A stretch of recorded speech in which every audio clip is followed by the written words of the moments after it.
la segunda sesión que tenemos.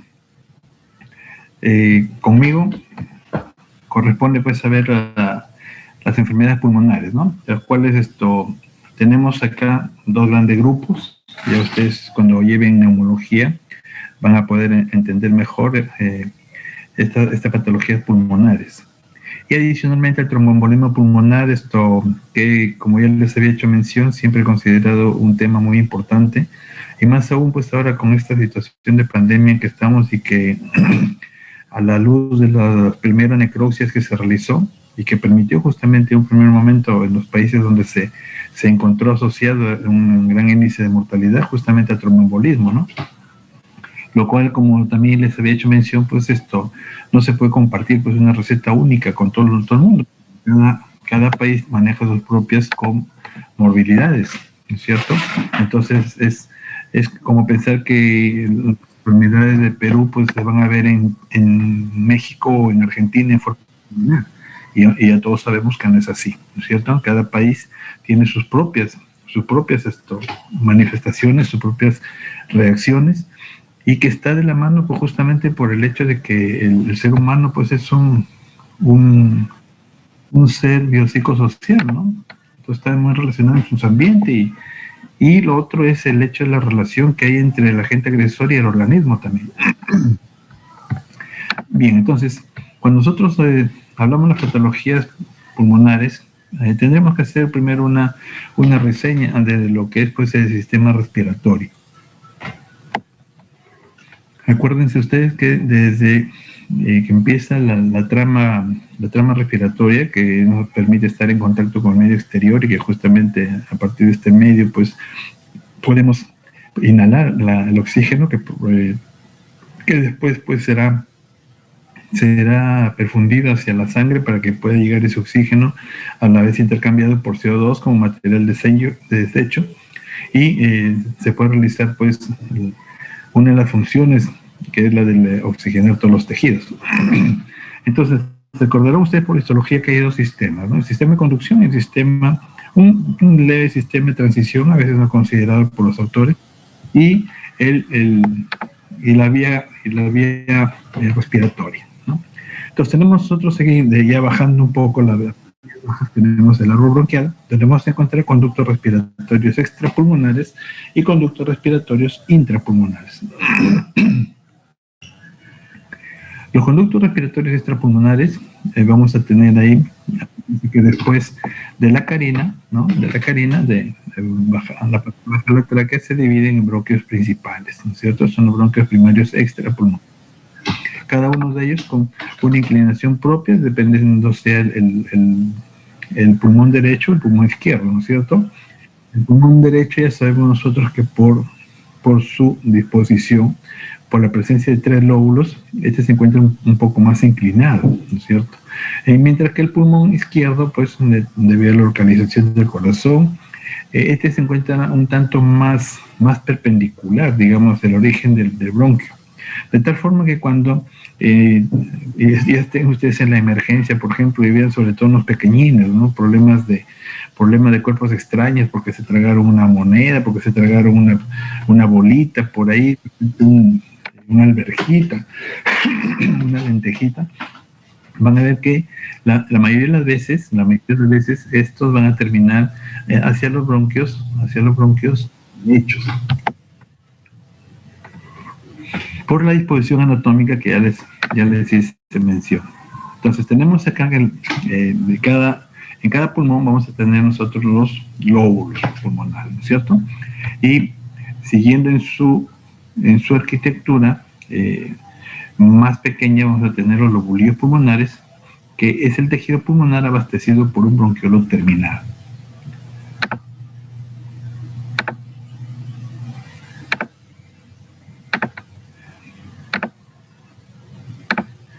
¿Qué viene a ser un sistema pulmonar?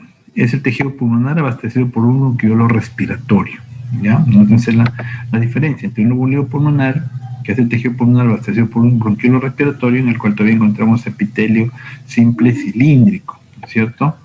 Mientras que en el aceno pulmonar es el tejido pulmonar abastecido por un bronquiolo respiratorio, ¿ya?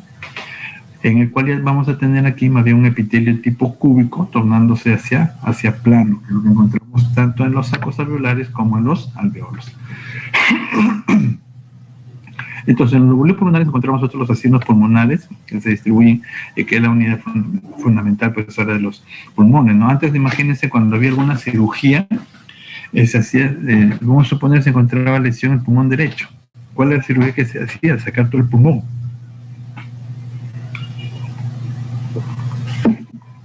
Luego pasa el tiempo y con la identificación de los lóbulos pulmonares se identificaba alguna lesión y en algunos de los lóbulos se sacaba el lóbulo completo, ¿no? Pero hoy en día ustedes saben pues que con la segmentación solamente se tocan los signos que están comprometidos, ¿no? Los signos que están comprometidos y de ahí que haya un mejor pronóstico y un mejor tratamiento para los pacientes. En un asino pulmonar, entonces, ¿qué vamos a encontrar? Vamos a encontrar aquí la unidad o la continuidad que hay, ¿no? Entre los bronquiolos respiratorios, los conductos alveolares, sacos alveolares y alveolos. Entonces, cuando nosotros hablamos de las patologías pulmonares, como les dije, se dividen en dos grandes grupos, una enfermedad obstructiva y una enfermedad restrictiva, ¿no? Las neuropatías difusas se pueden clasificar en estas dos grandes categorías. Ahora, pero ¿qué es lo que me da a mí la forma o cómo yo llego a determinar si esta enfermedad que estoy viendo en el momento de la consulta es obstructiva o de repente es una restrictiva? Para eso hoy en día, en neumología, ¿no? En neumología pues se vale de una prueba que es la espirometría. Entonces, es como si nosotros pretendiéramos dar un diagnóstico en hematología, ¿no es cierto? En hematología, imagínense dar un diagnóstico sin hacerle pues un estudio de grupo sanguíneo y todos los estudios hematológicos, ¿no es cierto? No se podría. No podría diagnosticar yo anemia mientras no confirmo pues de que sus números glóbulos rojos están por debajo, ¿verdad? Entonces aquí ocurre algo similar. Entonces en neumología ustedes van a notar que lo primero que hace el neumólogo cuando se enfrenta a uno de estos padecimientos, inmediatamente se procede a la programación de una espirometría, ¿no? La espirometría, y el cual tiene pues algunas cositas muy importantes, porque imagínense, depende desde la técnica que se tenga para hacer espirometría para tener un mal diagnóstico, ¿no? Son cositas de técnicas que de repente cuando estén en clínicas o en su respectiva práctica lo van a poder afianzar mejor. Lo importante es que estas medidas nos sirven para establecer la diferenciación entre una enfermedad y otra. Entonces, en la enfermedad obstructiva, ¿qué vamos a ver? Esta se va a caracterizar porque va a haber una limitación del flujo aéreo, habitualmente debido a un aumento de la resistencia producida por una obstrucción parcial o completa o a cualquier nivel, ¿no? Entonces puede ser obstructivo algo, por ejemplo, que de repente estaba tragando una persona y se le obstruyó un pedazo de carne en la laringe, en la tráquea, por supuesto, ¿no es cierto? De repente justo hace rato estaba viendo unos videos ahí que habían colgado en YouTube, donde estaba una persona dormida y el otro de bromista, ¿no? Le extiende un tubo y le hace llegar una bolita hacia la boca. Eso puede ser fatal. Eso puede ser fatal porque puede terminar con la muerte. Esas bromas no se hacen, ¿no? Esas bromas pueden terminar en desgracia. Pero, en fin,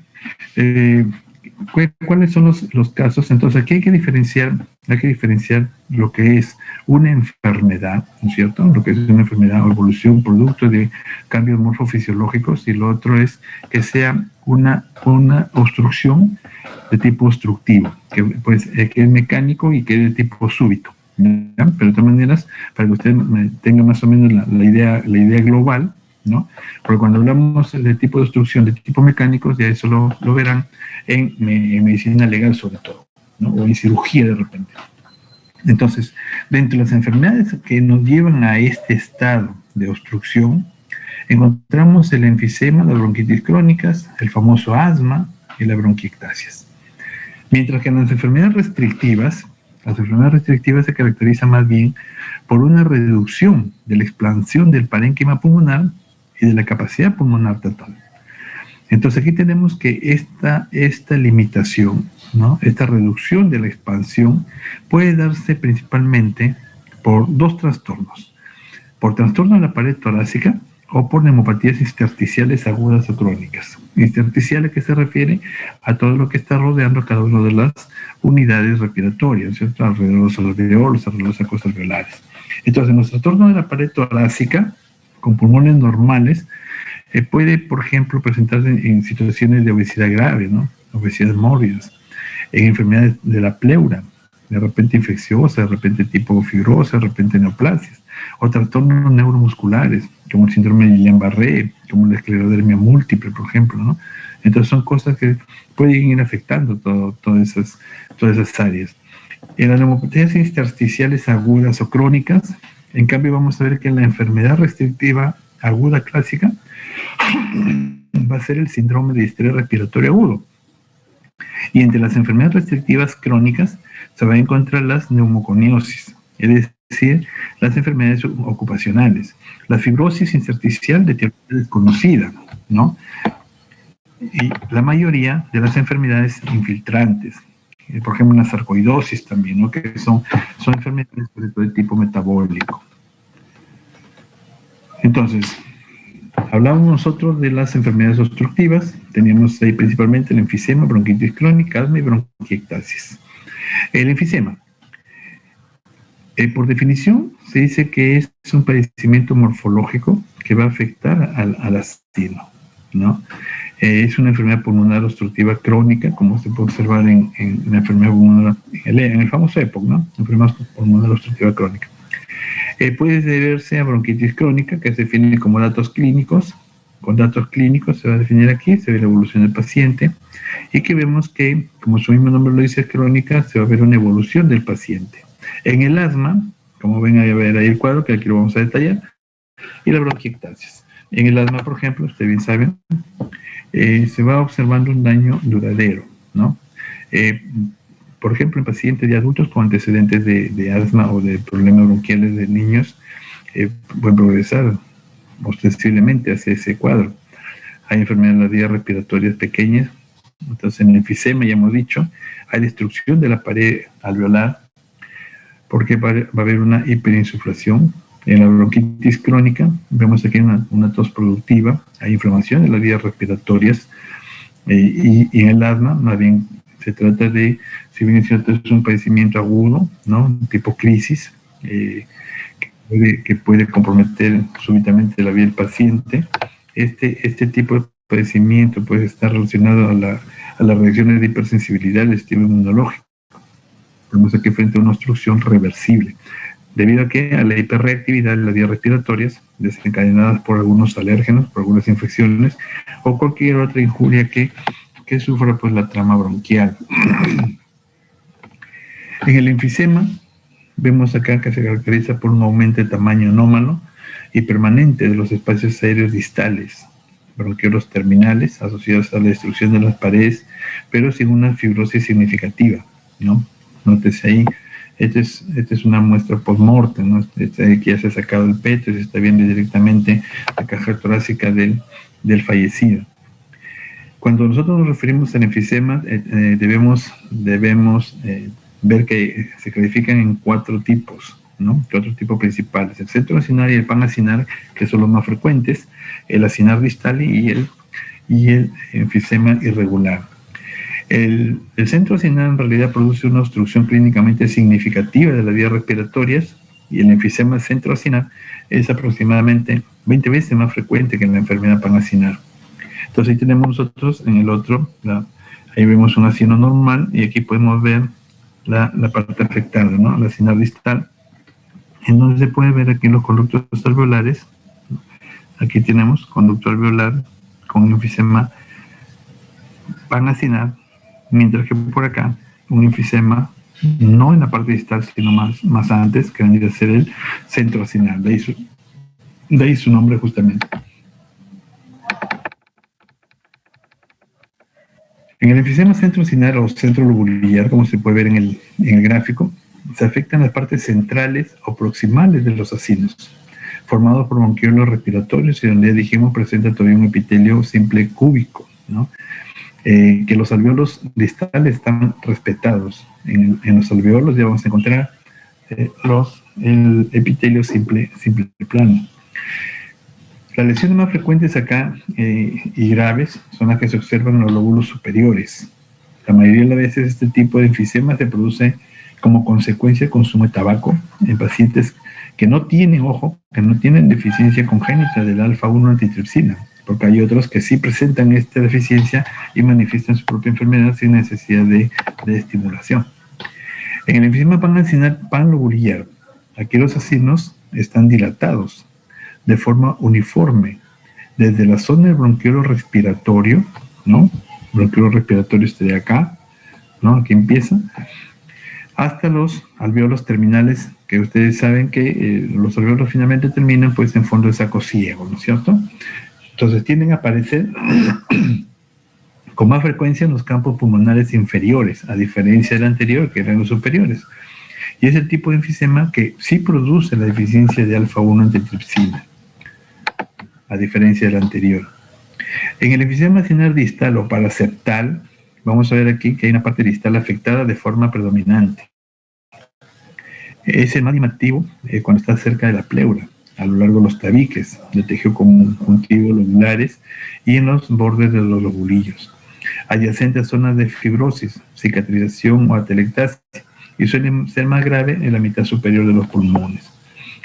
Podemos observar múltiples espacios aéreos dilatados, ¿no? Que pueden estar menores o iguales a 0,5 milímetros, y se pueden ver algunas bulas, como hemos visto en la imagen de la necropsia, bulas que pueden superar los 2 centímetros de diámetro, ¿no? De estos alveolos dilatados. Se desconoce la causa y la mayor frecuencia en los casos de neumotoras espontáneos se observa en adultos jóvenes.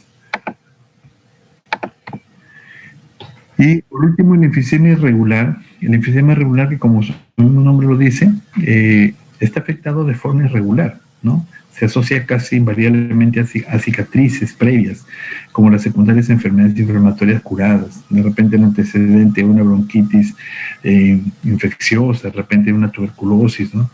Aunque clínicamente puede cursar asintomático y puede ser de la forma más frecuente de enfisema también. Y aquí tenemos la relación, ¿no? Ahí, en relación justamente con esto, el compromiso de la antitripsina y con los favorecimientos de con la estimulación, con el tabaco puede llevar pues al daño permanente. Y aquí en esta imagen es donde podemos ver acá cómo es que vamos a ver esos pulmones, ¿no? Si ustedes revisan su histología normal, ustedes podrán identificar que la parte de los sacos alveolares y los alveolos se ven un tanto homogéneos, ¿no? Un tanto más o menos del mismo tamaño todas las estructuras terminales. Sin embargo, acá miren ese semejante espacio, ¿no es cierto? Aquí, acá otro, o aquí otro, ¿no es cierto? O por acá, por ejemplo, miren semejantes espacios que, bueno, este es un bronquiolo terminal, en toda la trama alveolar, sacos alveolares, como se encuentra acá. Hay semejantes espacios que eso es lo que representa pues los alveolos dañados, estos han sido insuflados. Entonces, al estudio histológico se evidencia la destrucción de las paredes alveolares, como se puede ver en la imagen. No se observa fibrosis, lo que induce a un aumento del tamaño de los espacios aéreos, ¿no? Se reduce el número de capilares alveolares en la zona intersticial y se observa pues la insuflación. Aquí en las características clínicas se dice que la disnea es el primer síntoma, ¿no? Es el primer síntoma. También puede acompañarse de la tos, sibilancias, pueden ser también los síntomas iniciales. La pérdida de peso es frecuente, puede haber una disminución del volumen expiratorio forzado que se da en el primer segundo, ¿no? Puede haber una disminución, o puede haber que su capacidad vital forzada esté normal o casi normal. Entonces, esos datos se obtienen a través de la espirometría, que como les dije, es un examen que se hace a los pacientes en los cuales con equipo se les hace primeramente que aspiren aire, luego que vayan botando ese aire a través del tubo, y se tiene en cuenta pues, el control en el primer segundo, ¿no? En el primer segundo, y posteriormente después con lo más que puedas, hasta lo que más puedas soplar, se va midiendo toda su capacidad ventilatoria. Se ha visto pacientes con tórax en barril, por ejemplo, y disneicos, en pacientes que tienen antecedentes de asma, ¿no? Es frecuente ver en personas adultas ese tipo de tórax, los que a veces se les bromea como los pechos los pechos de lata, ¿no? Con una expiración claramente prolongada. En algunos casos puede presentarse hipertensión secundaria, pese a que hipertensión pulmonar secundaria, pese a que dijimos que la hipertensión pues es un poco difícil de presentar, ¿no? Dado las características funcionales de los vasos pulmonares, pero la presencia de este pues indica que ya hay una gravedad en el cuadro, ¿no? Y como ya habíamos revisado en la primera unidad, va a repercutir en un daño cardíaco. La muerte por enfisema es secundaria justamente a una insuficiencia pulmonar. Va a acompañarse de acidosis respiratoria, hipoxia y coma, a una insuficiencia cardíaca derecha o también denominado cor pulmonar, como ya habíamos revisado. Otro cuadro que también se ve dentro de este grupo de enfermedades es la bronquitis crónica. La bronquitis crónica es frecuente entre los fumadores y habitantes de ciudades afectadas por la contaminación de algunos estudios que indican que hasta el 20-25% de los hombres entre 40 y 65 años padecen esta enfermedad. Bueno, anteriormente se ha asociado mucho al consumo de tabaco, pero ustedes saben que en los últimos 20 años pues, el uso de tabaco también ha venido disminuyendo tremendamente, ¿no? Pero aún así en nuestro país se encuentran asociados no tanto al tabaco, sino también a otras causas que generalmente tienen que ver pues con la situación socioeconómica y cultural de cada lugar, ¿no? El diagnóstico de la bronquitis crónica se establece de forma clínica, ¿no? El neumólogo le evalúa al paciente, hace su historia clínica, luego le pide los datos, los signos y síntomas que puede rescatar, hace su examen, complementa con su espirometría y ubica dónde está el paciente. Pero básicamente aquí es la clínica, ¿no? La confirmación, sí, siempre es como ver un paciente con anemia, ¿no es cierto? Al verlo ya con una anemia marcada, ¿no es cierto? Con una anemia marcada ya me indica pues que tienen problema de anemia. Sí necesita todavía de cuantificar a qué tipo de anemia es, ¿no? El cual ya se consigue con todos los demás exámenes. Dentro de la patogenia, vemos aquí que la característica definitiva de la bronquitis crónica es la hipersecreción de moco, que comienza en las vías respiratorias grandes, es decir, en los bronquios. Entonces vemos acá que el tabaquismo, si bien se ha encontrado en una gran cantidad de casos, también el dióxido de azufre y el dióxido de nitrógeno, estos van a provocar hipertrofia de las glándulas de la mucosa de la tráquea y de los bronquios principales. Y si ustedes toman atención, estos son los pacientes que constantemente están con el carraspeo, que se conoce, ¿no? Se puede observar algunos cambios histológicos, incluso en la trama respiratoria. Hay aumento de las células calciformes, secretoras de mucina, del epitelio superficial de los bronquios de menor tamaño y de los bronquiolos, ¿no? Ustedes saben que estas células calciformes portan cilios y que los cilios pues, van desplazando todas las secreciones hacia la parte superior. Posteriormente esto, ayudado pues por la buena cantidad de hidratación que haya, y pues esto llega a la garganta y sin darnos cuenta nosotros estamos deglutiendo esa cantidad de moco, salvo que sea haya un padecimiento mayor donde sí necesitamos expulsar pues el mayor contenido de moco que pueda haber, ¿no? Y para eso se utilizará alguno de los medicamentos que están en el mercado.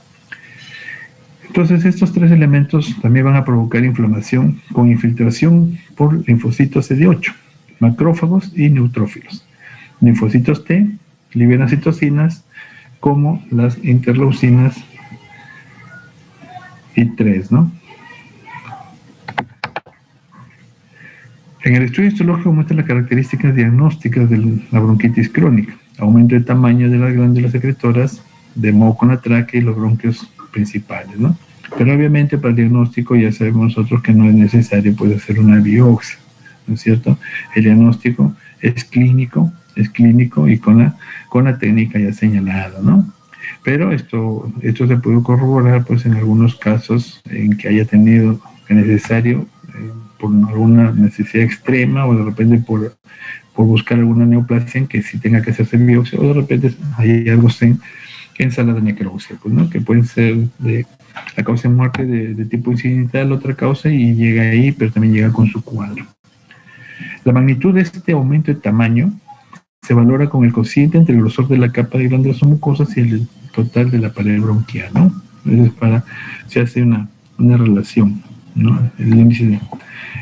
Bueno, esto no, la verdad que clínicamente no lo van a usar, es como para que tengan de conocimiento, pero como le vuelvo a repetir, de la mano, sobre todo con el manejo neumológico que se pueda dar, ¿no? Para referencia, ahí está. Dentro de las características clínicas, vemos acá que en este caso el paciente, la bronquitis, puede cursar con tos llamativa y producción de esputo, ¿no? Esos son los pacientes que a veces están que se ahogan por la cantidad de moco que pueden presentar. Persiste en forma indefinida sin disfunción ventilatoria. ¿Qué quiere decir eso? Que ustedes hacen el control de su ventilación, ¿no? Se utiliza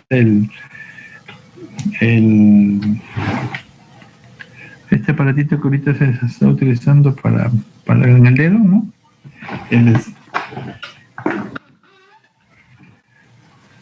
Entonces, con estos aparatitos vamos a ver nosotros para ver la saturación, el saturómetro.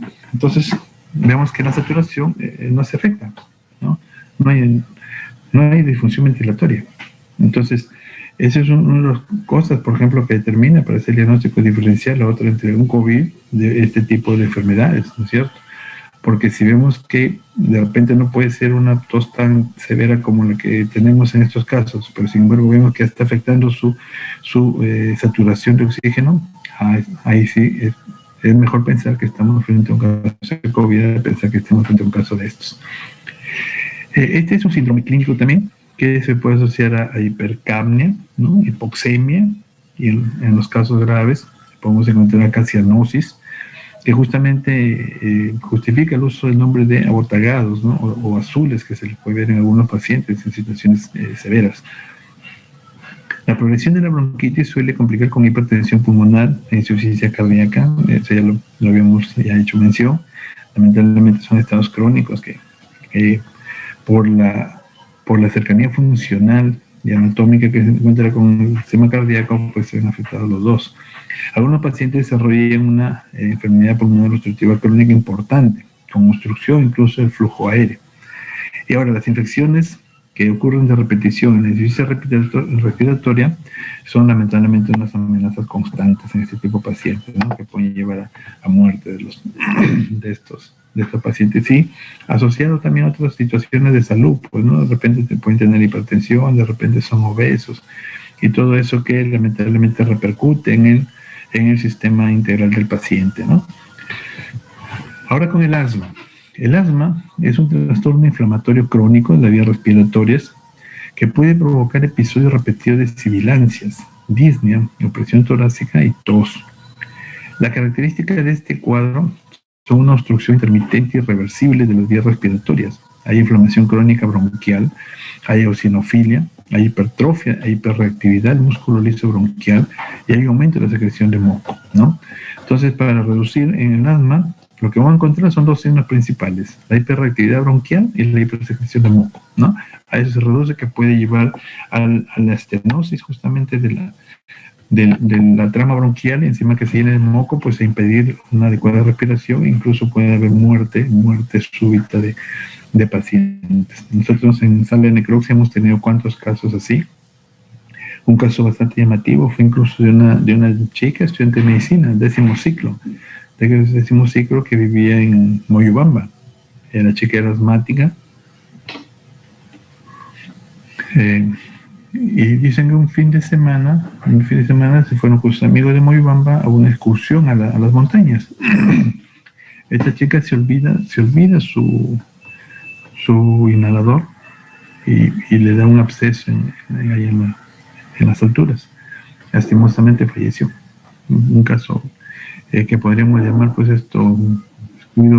por descuido bastante infantil, ¿no? Son de los grupos que a veces le llamamos de muertes tontas que se presentan, ¿no? Pero en fin, eso demuestra que ninguna enfermedad, pues, debemos nosotros confiar, ¿no?, de ninguna enfermedad. Todas pueden complicar, todas pueden llevar a la muerte del paciente. Entonces, la predisposición genética a la hipersensibilidad que se da acá es sobre todo de tipo 1.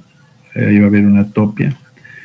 Vemos aquí que la inflamación aguda y crónica en las vías respiratorias se puede ver en este tipo de pacientes, y la respuesta exagerada a los bronquios frente a diversos estímulos. Estos vienen a ser los principales factores etiológicos del asma. Asimismo, la participación de los linfocitos T, colaboradores de tipo 2, TH2, puede ser clave en la patogenia del asma.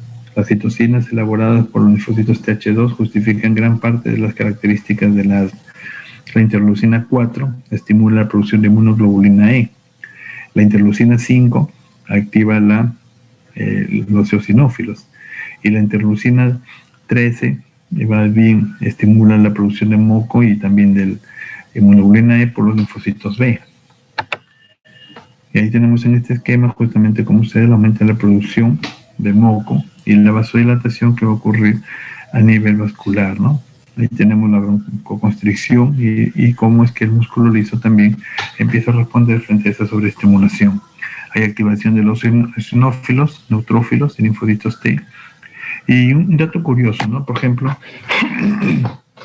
en los pacientes que mueren por un absceso asmático, por ejemplo, ¿no?, cuando llega a hacerse algunos exámenes en el hospital, a veces tiene situación grave, lo que se va a encontrar es llamativamente pues inmunoglobulina E, eosinófilos en cantidad, ¿no? Es lo que más se va a encontrar.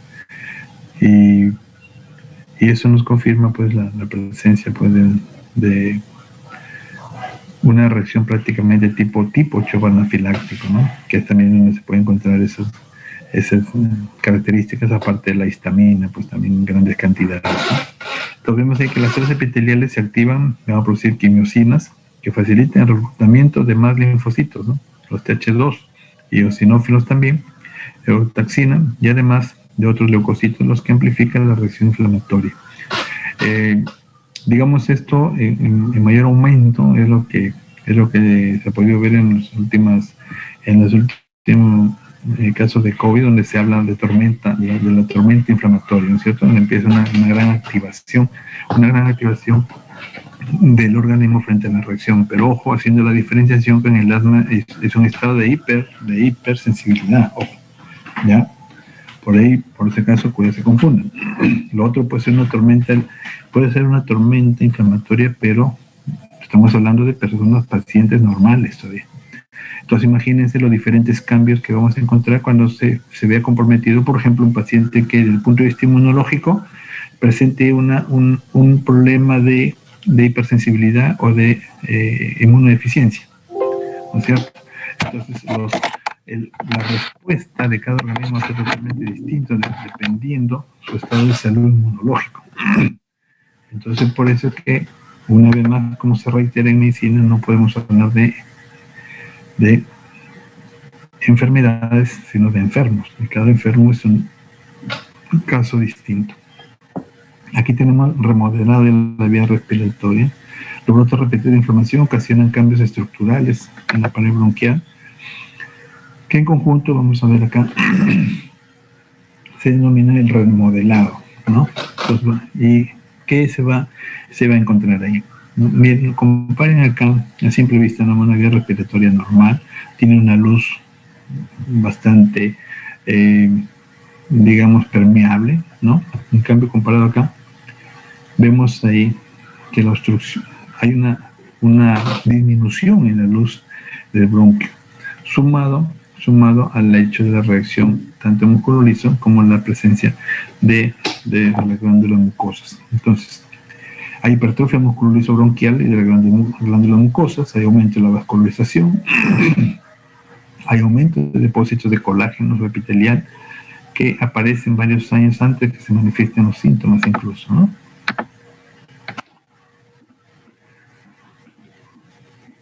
Ahora seguimos con la bronquiectasias. Las bronquiectasias son dilataciones permanentes que ocurren en los bronquios y bronquiolos, producidas por destrucción del músculo y del tejido de soporte elástico, debido asociado a infecciones necrosantes crónicas sobre todo, ¿no? Se dice que no es una enfermedad primaria, sino secundaria a una infección u obstrucción persistente, producida por diversas otras enfermedades. Por ejemplo, una obstrucción bronquial, enfermedades congénitas o hereditarias como fibrosis quística o estado de inmunodeficiencia, como un síndrome de Cartagena, neumonía necrosante o aspirativa, estafilococos aureus o especies de Klebsiella que pueden estar como metidos en este tipo de infecciones, ¿no? Y, por ejemplo, podemos encontrar las infecciones nosocomiales también, donde pueden ser más agresivas pues, que una de tipo comunitario. En la bronquiectasia, dos procesos son cruciales y están entrelazados en la patogenia de la misma, que es la obstrucción e infección crónica persistente. Obstrucción lleva a una infección crónica persistente, esto lleva a un estado de obstrucción y eso favorece situaciones de mayor infección, mayor reinfección y se vuelve un círculo vicioso. Ahí encontramos pues los famosos resfriados mal curados, ¿no es cierto? Los resfriados mal curados que tenemos gente en nuestra población que por el desconocimiento tienden a automedicarse, toman 1 o 2 días de antibióticos, se sienten un poco mejor, dejaron, y lo que estamos logrando es que ese paciente pues sencillamente se vuelva con esos gérmenes se vuelvan resistentes a la utilización del antibiótico para una segunda oportunidad. Luego ya encontramos casos más complicados, ¿no? En el caso activo existe un exudado inflamatorio que puede ser agudo y crónico, intenso, dentro de las paredes de los bronquios y bronquiolos. Y la descamación del epitelio de revestimiento produce en zonas de extensa ulceración. En los casos más crónicos se produce fibrosis de las paredes bronquiales y bronquiolares y fibrosis peribronquiolar. Hablábamos de infección. Hay una flora mixta que incluye estafilococos, estreptococos, neumococos, gérmenes entéricos, bacterias anaerobias, microaerófilas, particularmente en niños, hemófilos influenza y pseudomonas aeruginosa, ¿no? En algunos casos la necrosis destruye las paredes bronquiales o bronquiolares, lo que da lugar justamente a la formación de una cavidad del absceso en el que se puede desarrollar incluso situaciones micóticas o bacterianas, ¿no? Como las aspergilomas. Bien, ahora seguimos con el segundo grupo, ¿no? Donde vamos a ver acá, hablar algo de la fibrosis pulmonar. Entonces, cuando nos referimos nosotros a fibrosis pulmonar, también encontramos dos situaciones bien diferenciadas, ¿no? Es la alveolitis fibrosante criptógena, que es un trastorno pulmonar de etiología desconocida, se caracteriza por fibrosis intersticial, ¿ya? Intersticial, o sea, se encuentra prácticamente en medio del pulmón, ¿ya? Por hacer alguna diferenciación. Mientras encontramos también la subpleural, que más bien se ubica esto en relación con las pleuras, ¿ya? Entonces se caracteriza por una fibrosis intersticial progresiva bilateral en parches, que en los casos evolucionados provoca pues una hipoxemia grave, en la cual se puede ver clínicamente cianosis en el paciente, ¿no? Cuando se toma una radiografía, se ve un patrón radiológico característico de una neumonía intersticial usual, ¿no? Y esas son las siglas, neumonía intersticial usual, así se le encuentra, y que se va también acompañado con algunos cambios histológicos que también nos ayudan a identificar desde el punto de vista histológico y radiológico cuando encontramos este tipo de padecimiento. La mayoría de los pacientes tienen de 40 a 70 años en el momento de su inicio. Y vemos aquí que la fibrosis pulmonar idiopática comienza de manera gradual con una disnea de esfuerzo, creciente poco a poco y una tos seca. Generalmente pues pasa inadvertida y generalmente el paciente no le da mayor importancia. Macroscópicamente, ¿qué observamos? Superficies pleurales del pulmón aparecen como empedradas por retracción justamente de las cicatrices que ha presentado a lo largo de los tabiques interlobulares.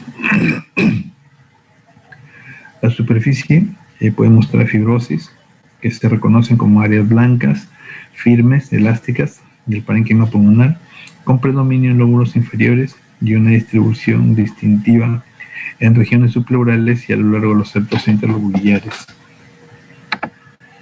Al microscopio, ¿cómo reconocemos esta neumonía intersticial?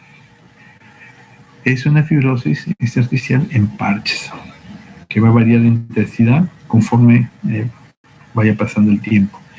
Las lesiones más tempranas van a contener proliferación fibroblástica exuberante y aparecen como focos fibroblásticos.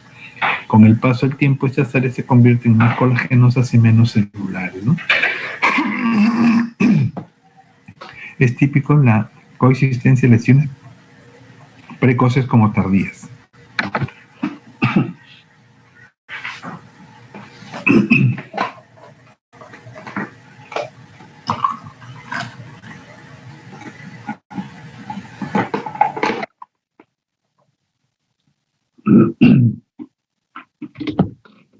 Entonces, la fibrosis que se puede identificar en el microscopio es una fibrosis densa que causa colapso de las paredes alveolares y formación de espacios quísticos tapizados por neumocitos tipo 2, hiperplásticos o epitelio bronquiolar, o lo que se reconoce como fibrosis empanada.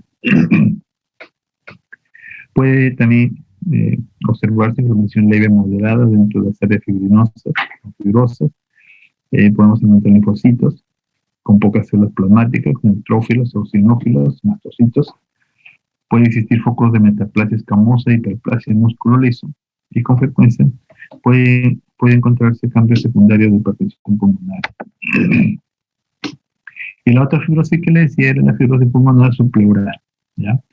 Entonces aquí se puede reconocer una marcada fibrosis y distorsión de la arquitectura con o sin panal de abeja.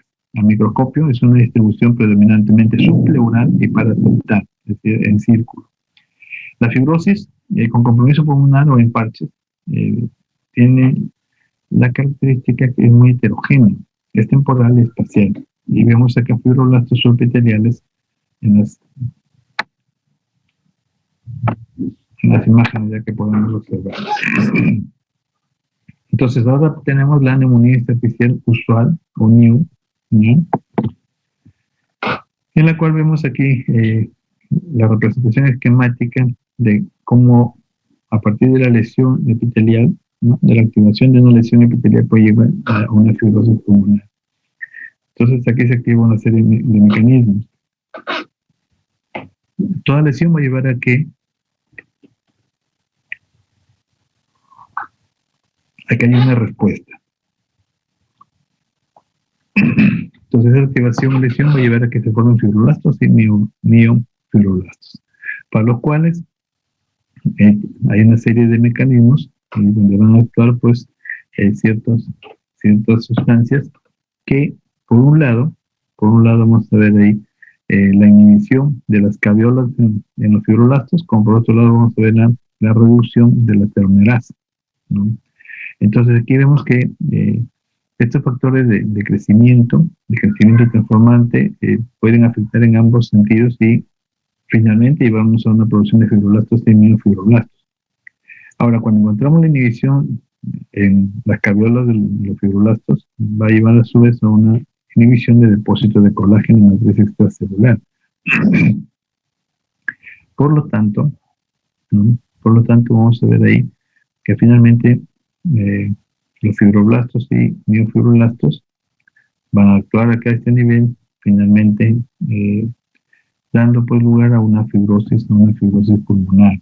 Recuerden ustedes que al fibrosar el tejido, va a perder su capacidad de distensión. Entonces imagínense el pulmón con áreas pues colapsadas, ¿no? Entonces definitivamente la lesión va a ir afectando a todo el pulmón, si debe ser el caso. También tenemos la neumonía intersticial no específica, ¿no? O neumonía intersticial inespecífica, también que se conoce, y están las siglas. Muestra unas características histológicas y radiológicas inconfundibles, y es importante reconocerla, ya que su pronóstico es mucho mejor que la neumonía intersticial usual, ¿no? La neumonía intersticial inespecífica más bien se divide en dos tipos, que es una neumonía celular y una fibrosante. En el tipo celular va a constar básicamente de una inflamación intersticial crónica de intensidad ligera a moderada, que contiene linfocitos y unas cuantas células plasmáticas. mientras que en su variante fibrosante corresponde a una fibrosis intersticial difusa o en parches, sin la heterogeneidad temporal que resulta típica de la neumonía intersticial usual, ¿no? Aquí, por ejemplo, vemos una neumonía intersticial usual donde se ven focos de fibrosis, ¿no? Porque, vemos ahí un foco fibroblástico con fibras de proyectos paralelos y una matriz extracelular mixoide de color azulado, ¿no? Ahí pueden ver esto, pues lo de acá. Entonces a la izquierda se observa su patrón en panal que le decía, ¿no? Esta parte. Los pacientes consultan por disnea y todos de varios meses de evolución. Lo clásico es que tengan de 46 a 55 años. Y en la neumonía intersticial inespecífica de patrón celular afecta a personas algo más jóvenes que el patrón fibrosante de la neumonía intersticial usual. En la neumonía organizativa o criptógena, o también denominada bronquiolitis obliterante con neumonía en organización, ¿no? El famoso bono, no es el bono COVID por si acaso, lo que de repente trabajan, es la bronquiolitis obliterante con neumonía en organización. Actualmente se prefiere el término de neumonía organizativa criptógena, ¿no? Porque se pone a relieve la etiología desconocida de esta entidad clínico-patológica. Mientras que en el estudio histológico de neumonía organizativa criptógena se caracteriza por la presencia justamente de tapones polipoideos de un tejido conjuntivo laxo en organización, dentro de los conductos alveolos y con frecuencia hasta en los bronquiolos, ¿no? O sea, hay un gran margen comprometido. Ahora pasamos a algunas de las enfermedades pulmonares de tipo ocupacional, la neumoconiosis, por ejemplo. El término se acuñó en sus orígenes para describir la reacción no neoplásica de los pulmones frente a la inhalación de polvo mineral presente en el lugar del trabajo. La neumoconiosis de polvo mineral casi siempre se produce por exposición en el lugar de trabajo, ¿no?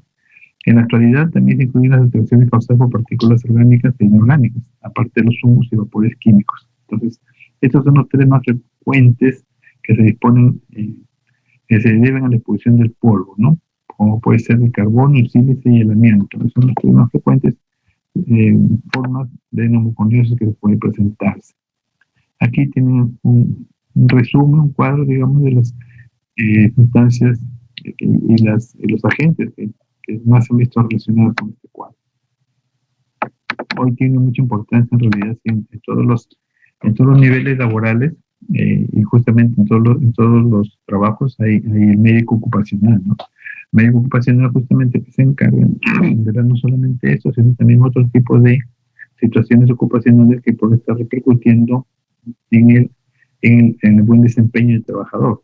Y ahí no solamente es la exposición a estas sustancias, sino también el hecho de la ergometría, ¿no? Que tiene que ver con la postura del trabajador, o en el caso de ustedes, por ejemplo, como estudiantes, el hecho de que por estar mucho tiempo estando en tal o cual posición, ¿no es cierto? Hoy día que todos estamos condenados a estar sentados prácticamente toda una sesión de horas de clases, pues esto repercute en algunas partes del organismo, ¿no?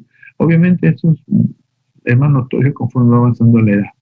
Entonces, yo recuerdo cuando estaba todavía estudiante, así como usted, escuchaba el síndrome del túnel del carpo, que le da la secretaria, que tanto será, ya que de repente la señora ya está viejita, ¿no?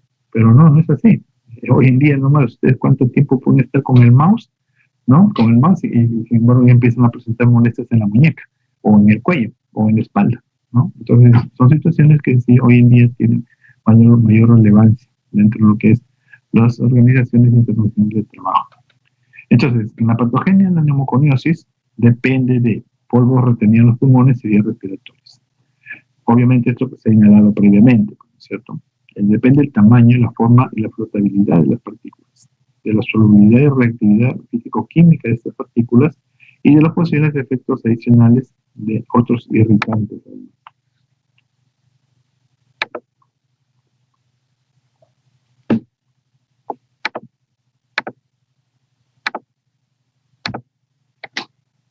Depende de la concentración de polvo en el aire, el tiempo de exposición, la efectividad de los mecanismos de limpieza. Partículas más peligrosas son las que tienen un diámetro entre 1 a 5 micras que llegan a las vías aéreas terminales. Asimismo, pequeñas partículas más probable que aparezcan en líquidos pulmonares y alcancen niveles tóxicos con rapidez, ¿no? Mostrando pues un daño agudo. Hay partículas mayores que resisten a la disolución y por tanto pueden resistir dentro del parénquima pulmonar durante años. Entonces, ese tipo de partículas son las que provocan una neumoconiosis colagenosa fibrosante, la silicosis, el cuarzo, que es una especie de sílice. La presencia de la sílice estimula los macrófagos y esto produce una serie de productos que median una respuesta inflamatoria y van a iniciar además la proliferación de fibroblastos y depósitos de colágeno, por lo tanto, van a dar una respuesta cicatricial a un daño presentado. En consecuencia, vamos a tener un pulmón a la larga fibrosado, ¿no? Como podemos ver acá. Un nódulo fibrótico, característico de la silicosis pulmonar. Al igual que los granulomas, estas lesiones están insertadas dentro del parénquima pulmonar, ¿no? Aquí es tomada, por ejemplo, de Robbins, de la cuarta edición, donde se puede ver esta imagen. Algunas partículas son captadas por las células epiteliales, o cruzar el tapizado epitelial o interaccionar directamente con los fibroblastos y los macrófagos intersticiales. Algunas partículas llegan a los linfáticos mediante drenaje directo o dentro de los macrófagos respiratorios y por lo tanto inician una respuesta inflamatoria, ¿no? Y ahí tenemos cómo se da, cómo va pasando el espacio intersticial. Por ejemplo, tenemos también otro cuadro que es la neumoconiosis de los trabajadores de carbón, ¿no? La antrocosis asintomática, neumoconiosis simple con disfunción pulmonar escasa o nula. Y tenemos la complicada o la fibrosis masiva progresiva, ¿no? Fibrosis masiva progresiva con compromiso en la función respiratoria.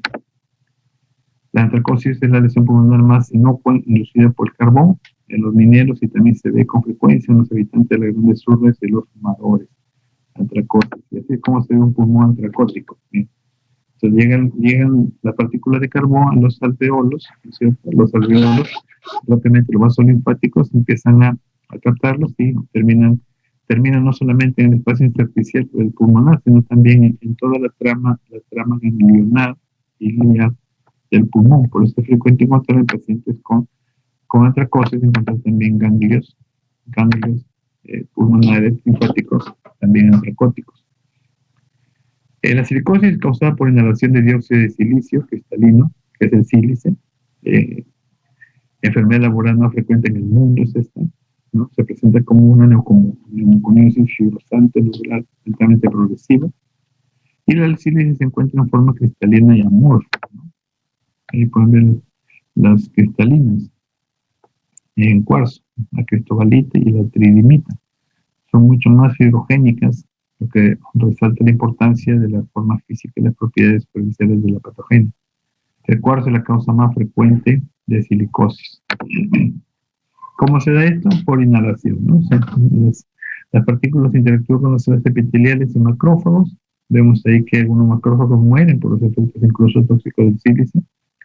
Y el sílice sigue causando pues activación y liberación de otros mediadores para los macrófagos viables. Ahí tenemos mediadores como la interleucina 1, el factor microtumoral, fibronectina, mediadores lipídicos, radicales libres de oxígeno, citocinas y fibrogénicas, ¿no? Y también vemos que paralelamente va a estar induciendo reclutamiento de linfocitos y macrófagos hacia el alveolo y hacia el intersticio. Otro elemento también que causa daño pulmonar es el asbesto. Es una familia de los silicatos hidratados cristalinos que forman fibras y se suelen conocer como un conjunto como amianto. La exposición laboral al amianto se asocia con placas fibrosas localizadas o rara vez con fibrosis pleural difusa, en derrames pleurales, en fibrosis intersticiales parenquimatosas por asbestosis. Puede asociarse a cáncer de pulmón en pacientes expuestos a este tipo de sustancias. Puede asociarse a mesotheliomas también, otro tipo de tumor, o cáncer de laringe y cánceres un tanto lejanos como el colon el intestino. Y ahí tenemos los trabajadores que trabajan con este material, ¿no? Ahí sobre todo estas planchas que se utilizan en los techos. Al ver un pulmón en una necrosis de un paciente con este tipo de afección, vemos aquí efectos oncogénitos de asbesto, ¿no? Ahí están medidas por radicales libres, reactivos generados por las fibras de asbesto. En esta zona macroscópica, una zona bastante amplia y que denota un cambio en la arquitectura tisular con el resto del pulmón. Los carcinógenos del humo de tabaco son absorbidos por las fibras de amianto, de lo cual va a producir una potenciación de sus efectos dañinos. Se dice que hay riesgo de cáncer de pulmón por amianto hasta en 5 veces, pero sin embargo cuando este paciente que está expuesto al amianto y encima consume tabaco, su riesgo aumenta hasta 55 veces la posibilidad de que puede ser un cáncer de pulmón. La asbestosis empieza en los lóbulos inferiores y las regiones subpleurales. La fibrosis empieza alrededor de los bronquiolos respiratorios y conductos alveolares y se extiende hacia los sacos alveolares. Al progresar, la fibrosis va afectando los lóbulos medios y superiores, ¿no? Por lo tanto, hay un daño pulmonar permanente. Esto lleva a una situación de hipertensión pulmonar y que puede llevar a un corte pulmonar, ¿no? Un compromiso cardíaco. Aumenta el riesgo de mesotelioma cuando hay asbestosis hasta en 1000 veces de padecer el paciente un cáncer de ese tipo. Clínicamente, ¿cómo se presenta? Con disnea, tos con expectoración, la frecuente después de los 20 años de exposición, pueden progresar a insuficiencia respiratoria, corte pulmonar, muerte. Puede haber radiografía de tórax que revelan densidades lineales irregulares, sobre todo en ambos lóbulos inferiores.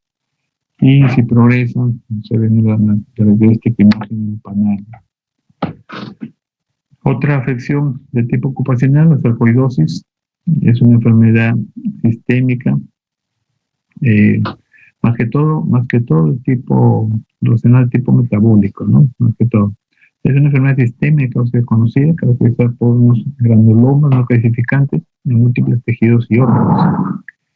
Esta entidad presenta múltiples patrones clínicos, pero la linfadenopatía iliar, los ganglios linfáticos de los cilios pulmonares pueden verse comprometidos en ambos lados. O puede haber participación pulmonar, la cual se hace evidente en una radiografía de tórax, hasta en un 90% de los pacientes, y con frecuencia en trastornos oculares y cutáneos. El diagnóstico histológico de la sarcoidosis se efectúa por exclusión, ¿no? No encontrar otros daños. Hay predilección constante por adultos menores de 40 años de edad. ¿Y qué se observa acá? Vamos a encontrar un trastorno de la regulación inmunitaria en personas que están predispuestas genéticamente y que están expuestas a algunos agentes ambientales. El proceso está regulado por los linfocitos T cooperadores, los CD4. En el caso, por ejemplo, de un trasplante pulmonar, la sarcoidosis recidiva en los nuevos pulmones, en el 75% de los pacientes. Es decir, que el trastorno es en general todo el organismo y que al llegar justamente todas estas sustancias al pulmón que ha sido trasplantado igual la va a terminar afectando. Hay posibles antígenos como desencadenantes de esta enfermedad. Se dice que puede encontrarse algunos virus, algunas micobacterias, la borrelia, incluso hasta el polen, ¿no? Pero en la actualidad no se dispone de ningún dato inequívoco que indique que la sarcoidosis esté producida por un agente infeccioso. Bueno, y cuando hablamos nosotros de espirometría, tan solo como para que tengan presente la forma de cómo se saca esto, ¿no? Por lo menos el sustento.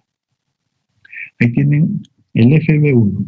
El FB1 que viene a ser el volumen expirado forzado en el primer segundo, ¿no? ¿Qué viene a ser el FBC? Viene a ser la capacidad vital forzada. El cociente de estos debe ser mayor al 70%. Entonces, ahí estamos hablando de valores normales. Con respecto a la capacidad vital forzada, debe ser mayor del 80% del teórico esperado, ¿no? Y en el caso del volumen expiratorio, que sea en el primer segundo, debe ser mayor del 80% también del teórico.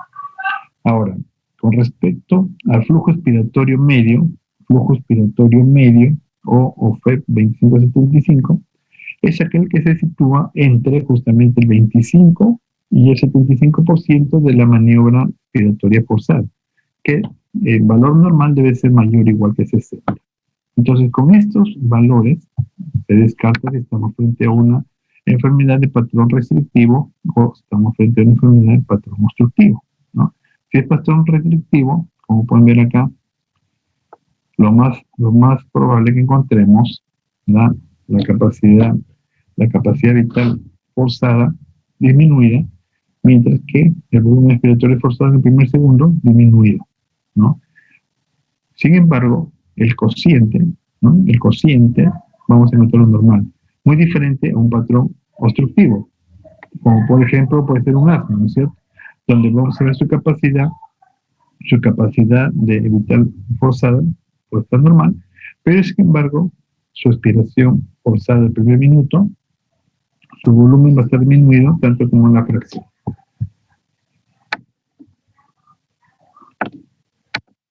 Ahí tenemos algunos patrones ventilatorios, ¿ya? Entonces, con esto se define si estamos frente a una enfermedad restrictiva o estamos frente a una enfermedad obstructiva. En las enfermedades restrictivas, entonces, se caracterizan por presentar en espirometría una disminución de la capacidad vital forzada, ¿no? ¿Qué es capacidad? Capacidad vital forzada. Hay un error acá. Entonces hay una disminución en la capacidad vital forzada, manteniendo un cociente F1 FBC normal.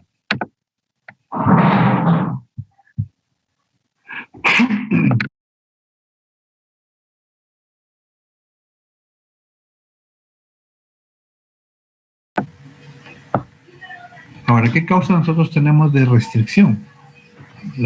Como primero ya les había mencionado, tiene que ver mucho con la técnica de tomar la prueba de espirometría. De repente una mala realización nos puede dar un diagnóstico equivocado.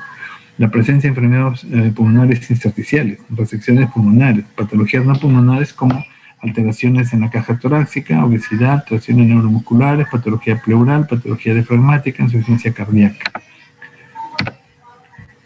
Y esto es lo que se observa en enfermedades intersticiales.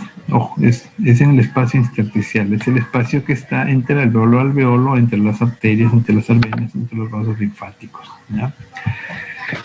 Espacio que normalmente con microscopía óptica no se ve, pues eso es cierto, ¿no? Salvo que haya alguna situación patológica para que estos puedan ser visibles, pero sí fácilmente observable en microscopía electrónica.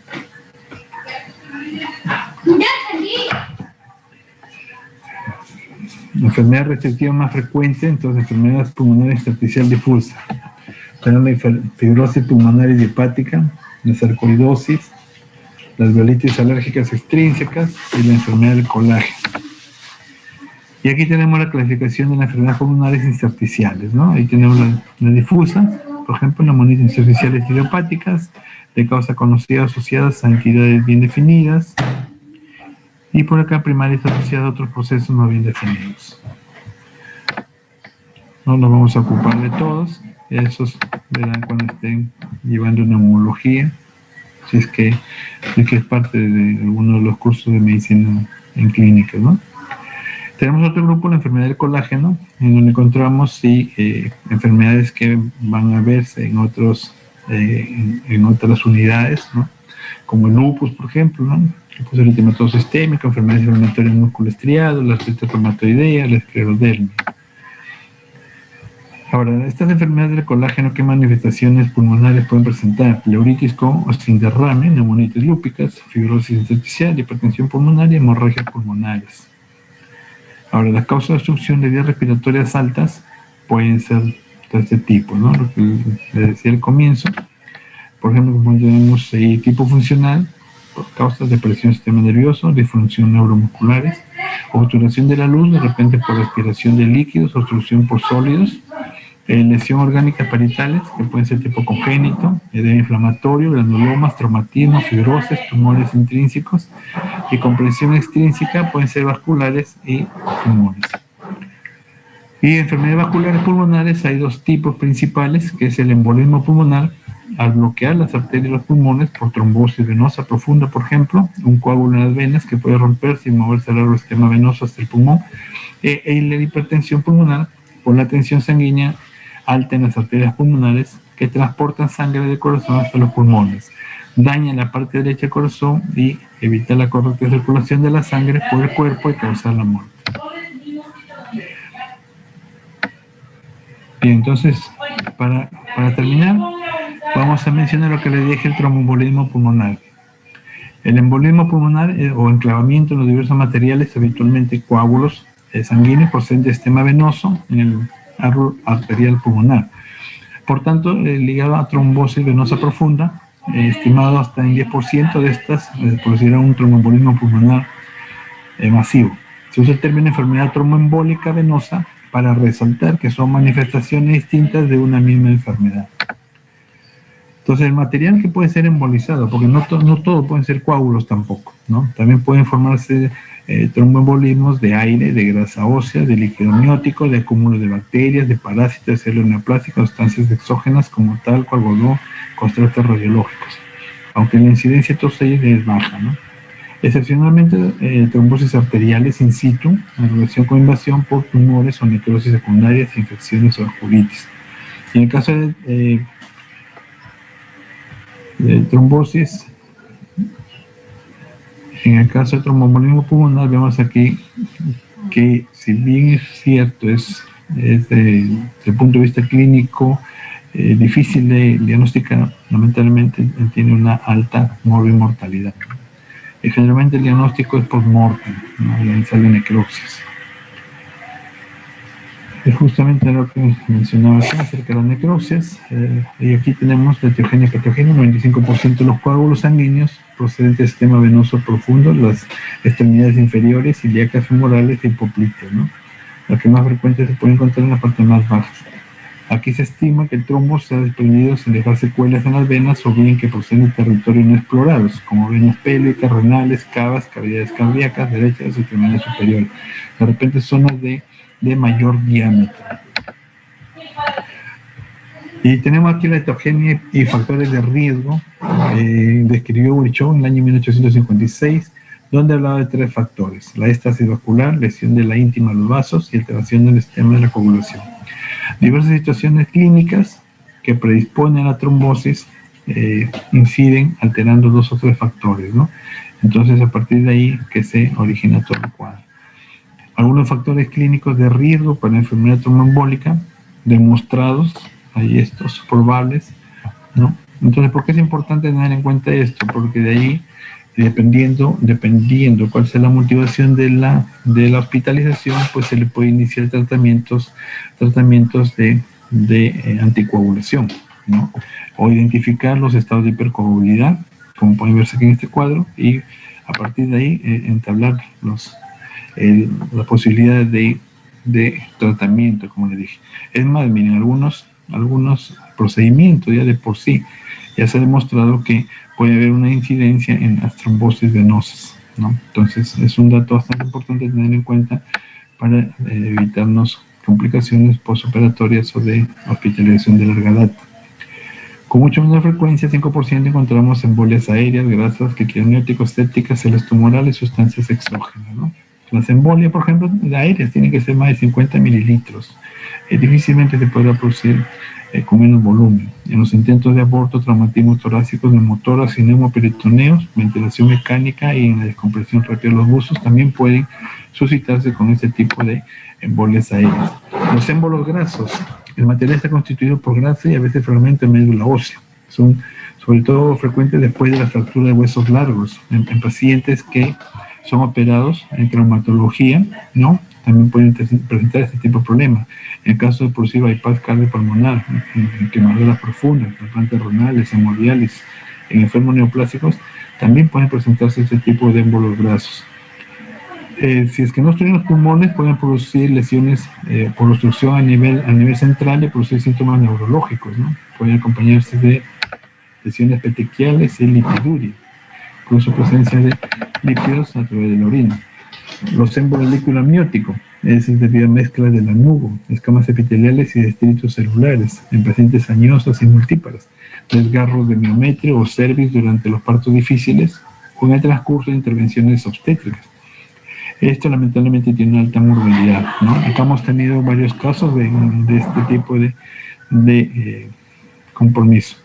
Durante el embarazo son frecuentes pequeñas embolias de trofoblasto que no llegan a producir manifestaciones clínicas de esto, ¿no? Las embolias sépticas que se producen por acúmulos de bacterias, lo más frecuente es estafilococos, que se desplazan desde una tromboflebitis séptica o una endocarditis derecha. Se ven con frecuencia en drogadictos de vía parenteral, aquellos que se inyectan, y en pacientes con catéteres intravenosos permanentes sometidos a hemodiálisis. También es un alto riesgo de infección que tienen estos pacientes. Y tienen que tratar su elección con antibiótico. Émbolos de células tumorales, pacientes neoplásicos, también que a veces pueden cursar desapercibidos, puede haber lechos vasculares pulmonares en una primera red capilar para la sangre procedente de la mayor parte del cuerpo.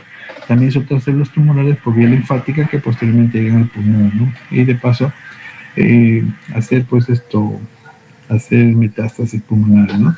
Finalmente hay tumores con tendencia al crecimiento extenso por las grandes venas, sobre todo carcinomas renales y mixomas de aurícula derecha, dando lugar a grandes émbolos tumorales y a veces trombosis endovenosa pulmonar profunda. Émbolos, sustancias exógenas también se ha visto.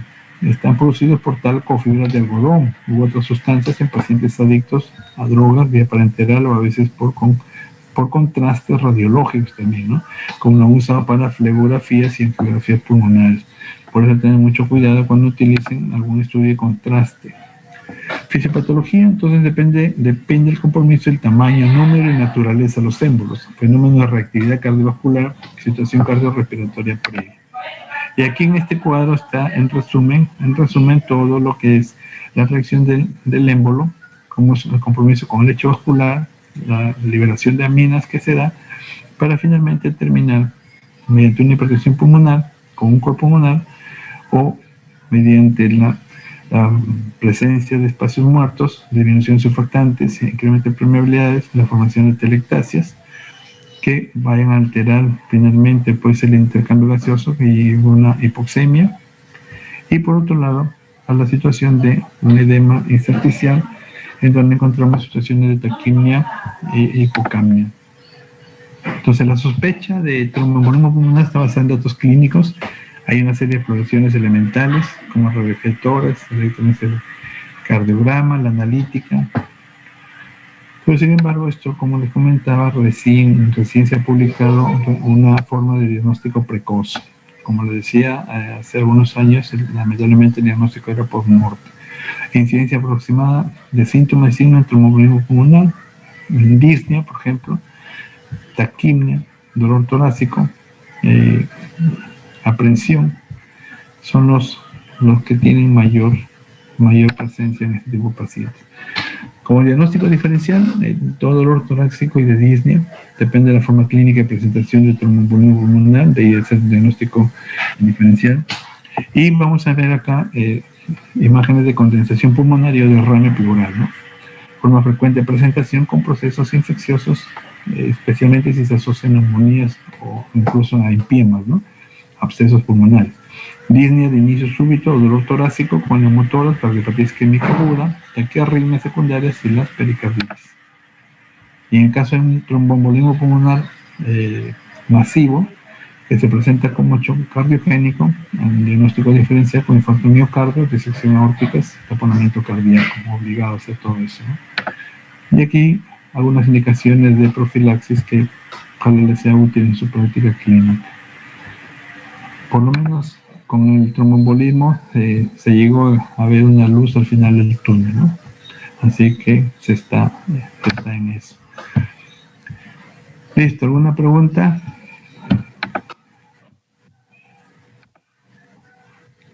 ¿Alguna pregunta?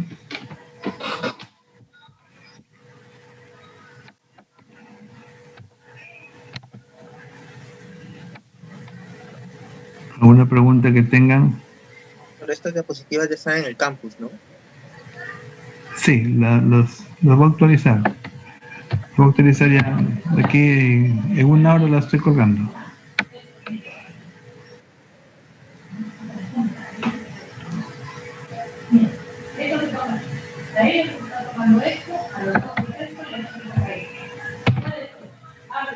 Bien, si no hubiera más preguntas, entonces